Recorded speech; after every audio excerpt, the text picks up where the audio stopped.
യേശുവിൽ ഏറ്റവും പ്രിയപ്പെട്ടവരെ, പ്രതീക്ഷയോടെ ആയിരിക്കാം, സന്തോഷത്തോടെ ആയിരിക്കാം. ഒരു കുടുംബത്തിലെ അംഗങ്ങളെപ്പോലെയാണ് ആയിരക്കണക്കിന് പ്രിയപ്പെട്ടവർ, ലക്ഷക്കണക്കിന് വ്യക്തികൾ ഈ സമയത്തു തന്നെ ഒരുമിച്ച് കൂടി പ്രാർത്ഥിക്കുന്നത്.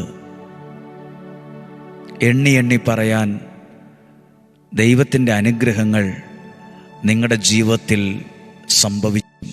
പ്രതീക്ഷയോടെ ഇരിക്കാം, പ്രാർത്ഥനയോടെ ഇരിക്കാം. ഇന്ന് കേൾക്കുന്ന വചനങ്ങൾ ഒരനുഗ്രഹമാണ്.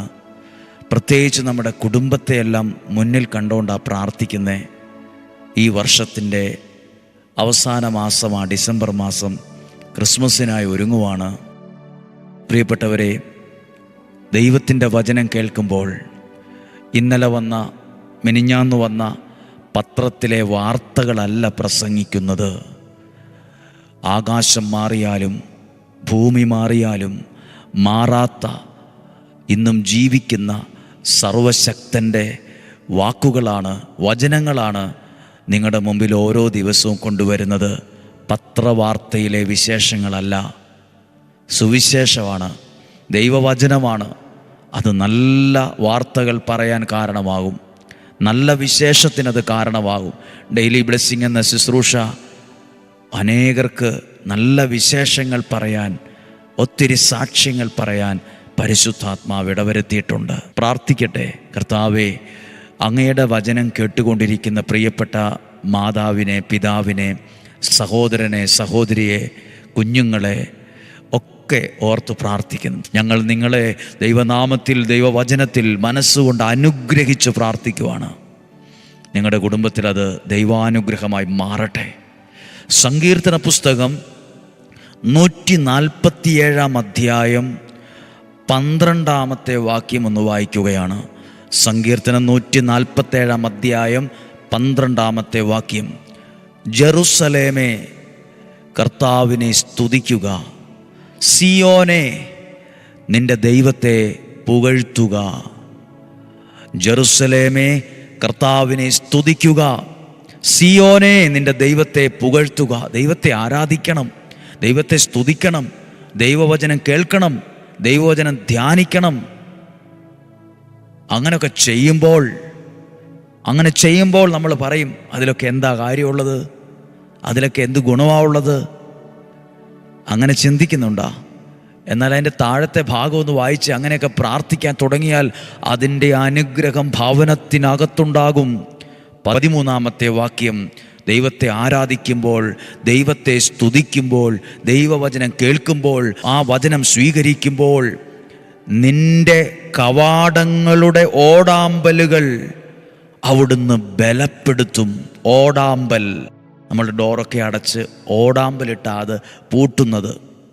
അതിന് ബലക്കുറവാണല്ലോ. അത് ഇടിച്ച് പൊട്ടിച്ച് കളഞ്ഞേച്ച് ശത്രുവിനകത്ത് കയറാൻ പറ്റും. ബൈബിൾ വചനം പറയുക, നിങ്ങൾ ദൈവത്തെ സ്തുതിക്കുമ്പോൾ, നിങ്ങൾ ദൈവത്തെ ആരാധിക്കുമ്പോൾ, നിങ്ങൾ ദൈവത്തിൻ്റെ വചനം കേൾക്കുമ്പോൾ നിങ്ങളുടെ ജീവിതത്തിനകത്ത്, കുടുംബത്തിനകത്ത് ഒരു ശത്രുവിനും കയറാൻ പറ്റില്ല. കാരണം അതിൻ്റെ ഓടാമ്പലുകളെ അവിടുന്ന് ബലപ്പെടുത്തും. അടുത്തതോ, നിൻ്റെ കോട്ടയ്ക്കുള്ളിലുള്ള, നിൻ്റെ ഭവനത്തിലുള്ള മക്കളെ അവിടുന്ന് അനുഗ്രഹിക്കുന്നു. ആ കുടുംബത്തിനകത്ത് മക്കൾ അനുഗ്രഹിക്കപ്പെടാൻ തുടങ്ങും. ദൈവത്തെ സ്തുതിക്കുമ്പോൾ, ദൈവവചനം കേൾക്കുമ്പോൾ, ആ വചനം എഴുതി വെച്ച് പ്രാർത്ഥിക്കുമ്പോൾ നിങ്ങൾ പോലും അറിയാതെ സംഭവിക്കുന്ന ചില കാര്യമാണ്. ദൈവവചനം, വേദപുസ്തകം വ്യക്തമായി പറയുവാണ്, കോട്ടയ്ക്കുള്ളിലെ കുഞ്ഞുങ്ങളെ അവിടുന്ന് അനുഗ്രഹിക്കുന്നു. 14 വാക്യം.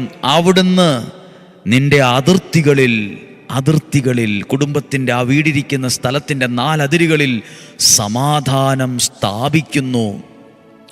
സമാധാനം ആഗ്രഹമുണ്ട് ഒത്തിരി പേർക്ക്, പക്ഷേ സ്വസ്ഥതയില്ല, സമാധാനം ഇല്ല. വഴക്കാണ്, തെറ്റിദ്ധാരണയാണ്, സംശയമാണ്, ദേഷ്യമാണ്. മിണ്ടുന്നില്ല, തുറന്ന് സംസാരിക്കുന്നില്ല, ഇഷ്ടപ്പെടുന്നില്ല. പ്രിയപ്പെട്ടവരെ, സമാധാനം സ്ഥാപിക്കാൻ നോക്കിയാൽ, നമ്മൾ നോക്കിയാൽ ചിലപ്പോൾ അത് അതിനേക്കാൾ വലിയ വഴക്കിലേക്ക് പോകും. എന്നാൽ ദൈവത്തിൻ്റെ വചനം കേൾക്കുകയും പ്രാർത്ഥിക്കുകയും ദൈവത്തെ സ്തുതിക്കുകയും ചെയ്യുമ്പോൾ പറയുവാണ്, നിൻ്റെ അതിർത്തികളിൽ ദൈവം തൻ്റെ സമാധാനത്തെ സ്ഥാപിക്കുന്നു. അടുത്തതോ, അവിടുന്ന് വിശിഷ്ടമായ ഗോതമ്പ് കൊണ്ട് നിന്നെ തൃപ്തിയാക്കുന്നു. എല്ലാം ഏതെങ്കിലും ഒരു ഗോതമ്പ് കൊണ്ടല്ല, കുത്തനുള്ള ഗോതമ്പെന്നൊന്നും അല്ല എഴുതിയിട്ടുള്ളത്, പഴയ ഗോതമ്പെന്നല്ല, പോയ ഗോതമ്പ്, കൊള്ളാത്ത ഗോതമ്പ് നിനക്ക് തരുമെന്നല്ല. അവിടെ ഒരു വാക്ക് അവിടെ ഫിറ്റ് ചെയ്ത് വെച്ചിട്ടുണ്ട്, ചേർത്ത് വെച്ചിട്ടുണ്ട്. വിശിഷ്ടമായ ഗോതമ്പ് കൊണ്ട് നിന്നെ തൃപ്തനാക്കുന്നു. വിശിഷ്ടമായത് നൽകി ദൈവം നിങ്ങളെ അനുഗ്രഹിക്കും. അതിനെ മാത്രം എന്താ ചെയ്തത്? ദൈവവചനം വായിക്കുമ്പോൾ നിങ്ങൾക്ക് പിടികിട്ടും. ദൈവത്തിൻ്റെ വചനം, ജെറുസലേമേ കർത്താവിനെ സ്തുതിക്കുക, സിയോനെ ദൈവത്തെ ആരാധിക്കുക, ദൈവവചനം കേൾക്കുക, ദൈവികമായ കാര്യങ്ങൾക്ക് പ്രാധാന്യം കൊടുക്കുക. ദൈവവചനം, ഇത് വചനം കേൾക്കുന്നവരുണ്ട്. ഇപ്പോൾ വചനം കേൾക്കുന്നവരുടെ എണ്ണം കൂടുതലാണ്. ദൈവവചനം ഒത്തിരി പേര് വാമൊഴിയായി പറയുന്നുണ്ട്, നിങ്ങൾ കേൾക്കണം കേട്ടോ, നിങ്ങളും കേൾക്കണം കേട്ടോ, എല്ലാവരും കേൾക്കണം കേട്ടോ, പിള്ളേരെ ഇതൊന്ന് കേട്ട് നോക്ക്, 10 ദിവസം ഒന്ന് കേട്ട് നോക്ക്. വിശിഷ്ടമായ ഗോതമ്പ് കൊണ്ടെന്ന പോലെ വിശിഷ്ടമായ ചില നന്മകളെ നൽകി സ്വർഗത്തിലെ ദൈവം നിന്നെ തൃപ്തനാക്കും. ഈ വചനം ആദ്യമായിട്ടായിരിക്കും കേൾക്കുന്നത്, ചിലപ്പോൾ കുറച്ച് ദിവസമായിട്ടുണ്ടാവുള്ളൂ, ചിലപ്പോൾ വർഷങ്ങളായി മാസങ്ങളായി കേൾക്കുന്നുണ്ട്.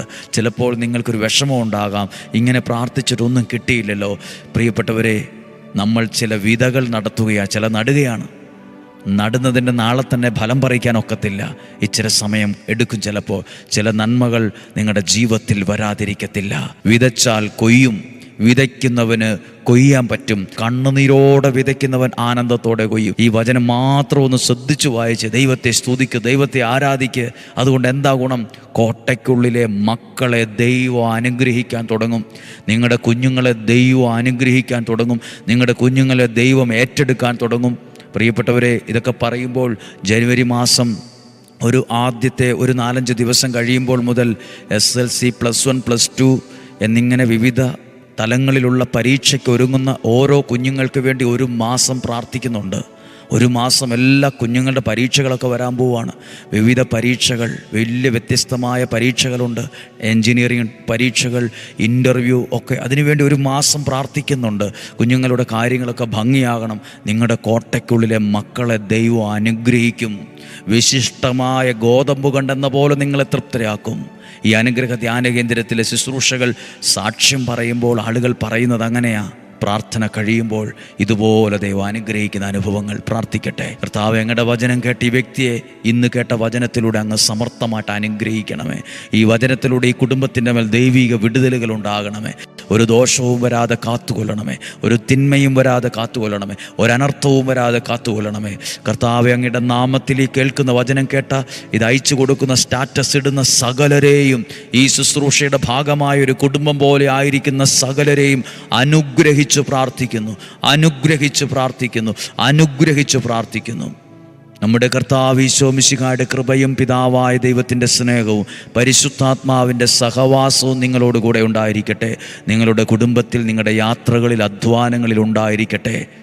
ഒരു ദോഷവും വരാതെ ദൈവം കാക്കുന്നു, പരിപാലിക്കുന്നു. ഒരു തിന്മയും വരികയില്ല, ഒരനർത്ഥവും വരികയില്ല. എന്നെ, എൻ്റെ കുടുംബത്തെയും സംരക്ഷിക്കുന്ന ദൈവത്തിൽ വിശ്വസിക്കുന്നു. രോഗങ്ങൾ, അപകടങ്ങൾ, ദുർമരണങ്ങൾ, മൂപ്പെത്താത്ത മരണങ്ങൾ, അപകടങ്ങൾ, നഷ്ടങ്ങൾ, പരിക്കുകൾ സകലതും മാറിപ്പോകട്ടെ. മന്ത്രവാദത്തിൻ്റെ, കൂടോത്തരത്തിൻ്റെ, ക്ഷുദ്രപ്രയോഗത്തിൻ്റെ, തിന്മയുടെ ശക്തികളോട് കൂട്ടുചേർന്ന് നമുക്കെതിരെ പ്രവർത്തിക്കുന്ന പല കാര്യങ്ങളും ജീവിതത്തിൽ നിന്ന് മാറിപ്പോകട്ടെ. ഞങ്ങളുടെ കുഞ്ഞുങ്ങളെ അനുഗ്രഹിക്കണമേ. നന്മയും അനുഗ്രഹവും സാക്ഷിയും ഉണ്ടാകണമേ. ഇന്നും ജീവിക്കുന്ന സർവശക്തനായ ദൈവത്തിൻ്റെ നാമത്തിൽ അങ്ങയുടെ വചനം കേട്ട് ഈ കുടുംബത്തെ, വ്യക്തിയെ അനുഗ്രഹിച്ച് തന്നെ പ്രാർത്ഥിക്കുന്നു. ആമേൻ. ദൈവം അനുഗ്രഹിക്കട്ടെ. ഈ വെള്ളിയാഴ്ചയാണ് 7 ആശീർവാദത്തോടെയുള്ള ദിവികാരന് പ്രദക്ഷിണം. രാവിലെ 8:15 നടക്കുക. അതൊരു അനുഗ്രഹമാണ്, ദൈവത്തിൻ്റെ സഹായമാണ്. പ്രാർത്ഥിക്കാം, നമുക്ക് ഒരുമിച്ചായിരിക്കാം. ദൈവം സഹായിക്കട്ടെ.